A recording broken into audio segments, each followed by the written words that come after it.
I'm like, you understood the order? He's like, yeah. What's the issue? I'm like, I will suck your dick right now. Oh, Canada, right? Alright, you guys are okay, crowd. I like how the ladies laughed at that. Like, he's sucking dick at Tim Hortons. It's a weird start. He's like, that Seth Rogen is gay as fuck. That's good. That's good. So here's the thing. How it's going to work, I can probably do another 10 minutes. Drew's going to come up here and do about 20 minutes. I'll be back, do another 10. And then Mike Reed is going to be here. He's going to do about 30 to 45 minutes for you guys. We'll probably get out of here by 8:40 or so. At any point during the show, you need to get up. Feel free to get up. Get a drink from the bar. They're going to come and take care of us. But if it doesn't happen, feel free to go out. That's a sliding door, not a push door. There's a lot of new people. Bradford rules. If you push that door, it will come back, knock you right in the head. And here's the thing, the two people in the back, if you land in their laps, you gotta give them oral. That's how it works. I like, go for it. You're like, buddy, let's go in the back right now. Don't need to go into the fucking North Bay to get inside. Thank you very much. It's a weird crowd. You guys are a fan of Tim Hortons, Dog Series, and sucking dick. That's really good. That's great. But anyway, just be very careful. And again, when you're coming back into the room, don't worry about us on stage, okay? There's way more of you. There's like 50 of you here tonight. I can barely fight anxiety. You stand a good chance, okay? Right? And we're okay? Round of applause. We're okay with that, guys? Yeah. Okay, this is great. Okay, I'll do a couple of jokes and I'll get Drew up here. I'm one of those rare birds, guys. I don't know which way I'm going to go here. I think it was a little too dirty. I'm going to be a little bit more softer and sentimental. I like how you shook man. You went, no, not dick. And Mr. Is your Mr. here tonight? That's why. Yeah. He's like, I got rid of him. It's 9 years. I'm going to get me some Portuguese dick. I'm going to get some Natasha after the tish, the custard. Right? How do I say it, buddy? Natish? Fuck, I am so uncultured. I can't even think of Portuguese. I'm like, Natish. They're like, what the fuck? Did you ask for a radish? I'm like, it's the Portuguese custard. That's really good. Because they got a Portuguese bakery in Bradford, which is fucking, they got fucking two? One of them has a bar, which is fucking insane. It's amazing. It's fucking amazing. Don't get me wrong. It's amazing. But I went there with my kids. My wife's like, go to the Portuguese bakery, get us some Natish or whatever. I thought it was like a fucking drug order. I'm like, we're getting a bag of weed for the kids. All right. I go in. I'm like, oh yeah, bakery. And then there's a bar. I'm like, this is totally a man's dream design. I was like, fuck, the wife wants to be a baker. All right, I'll do it. Man, I'm going to put a fucking bar in there. My buddies can come over after they fish in the fucking Holland River. We can get fucked up at 2 o'clock on a Tuesday. Which is very good.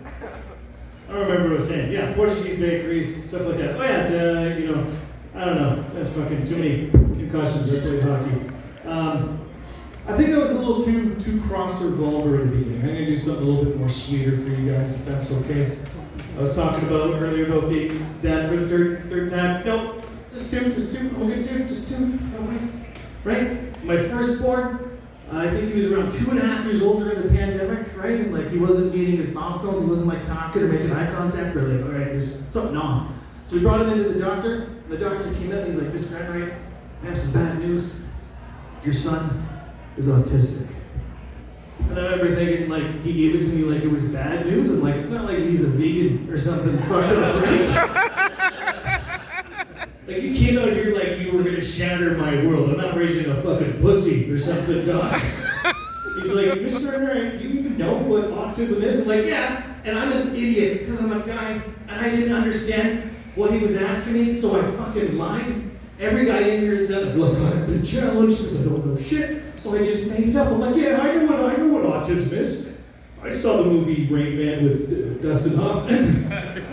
Right? Are you telling me I have a 2.5-year-old child gambling prodigy genius on my fucking hands? Buddy, I'm a comedian in Canada. I lived in a wood stage and do a Don Cherry's. I don't hear problems. I hear fucking solutions. That's what I hear. Okay? I got a $900,000, 90% mortgage on a 2-bedroom townhouse they share with my mom. Okay? I'm taking my son, a pound of bacon, and $1,000 $2,000, I'm going up to Casino Rental, we're paying that fucking house off Monday.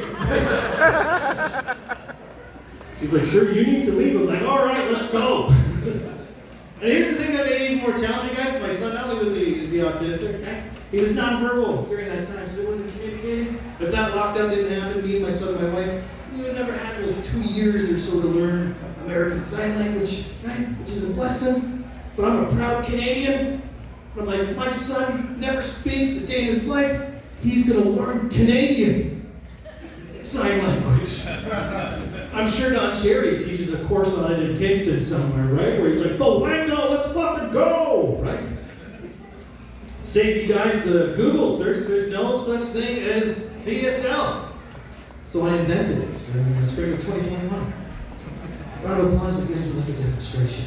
Okay, you guys want a quick demonstration? Also, if you're tired of clapping, I fully understand. You're like, fuck. Right? It's all we've done. So here's the thing, it's the spring of 2021, real quick, massive Leaf fan. I'm a huge Leaf fan, right? And it's, and we're up 3-0 against Ottawa. Fuck you all.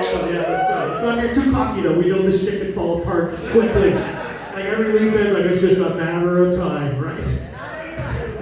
So here it is, spring of 2021. I'm in the basement watching the TV. The Leafs are losing for the umpteenth time, and I'm like, having a meltdown, right? And my son, I guess I woke him up because I was freaking out.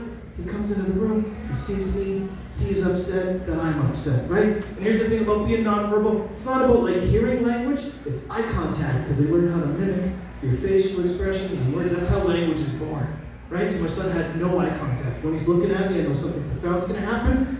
And I can see for the first time, he's really upset. I'm like, fuck, I'm a monster, right? But I'm like, what a great time to transition to some CSL, right? So I look at the TV and I look at my son, I'm like, Jacob, Daddy is sorry, okay? But these Leaves fucking suck.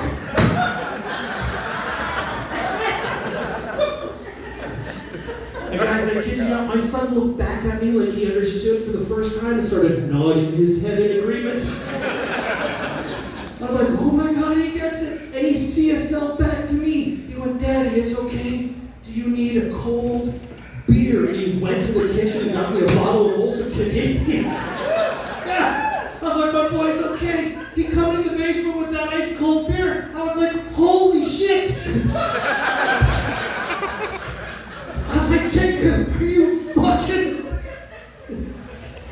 kidding me? My son looks at me and he goes, Daddy, I fucking love you. I'm like, buddy, fucking right. But don't tell your mom you know how to swear.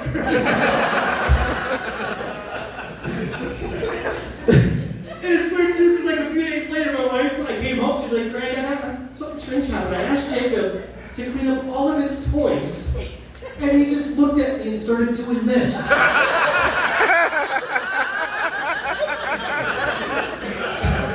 I had to cover for him. He's my boy. I had to cover for him. I'm like, no, he's into dancing. He's like, you gotta dance.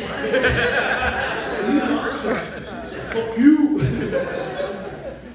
And it's great though too, because like during that time, right, like he was able to say one word during that time, right? I got lucky.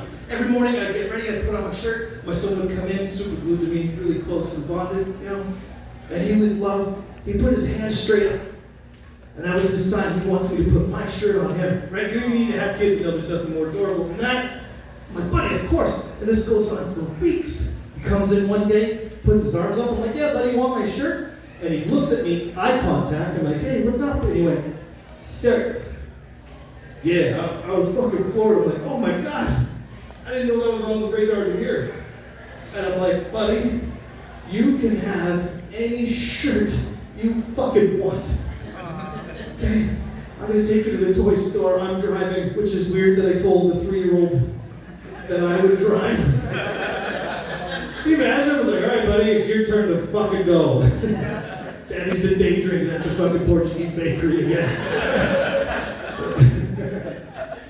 So I bring him into the Walmart, right? And and here's the thing, I always speak to my son like he understands. He does, he just, at that time he couldn't articulate back to me, right?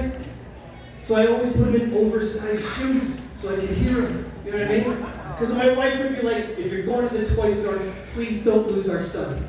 Which is a valid point, because I was born in 1980 and all the cool toys now were the cool toys when I was a kid. He-Man, Ninja Turtles, G.I. Joe, right? She's like, don't lose Jacob. I'm like, tell Jacob not to lose me. Fucking He-Man and Castle Grayskull are back, 50% off? Fuck that kid, I'm getting some. Of course not, right? So I always have oversized boots, he falls in behind. I'm like, buddy, Michelangelo, Ninja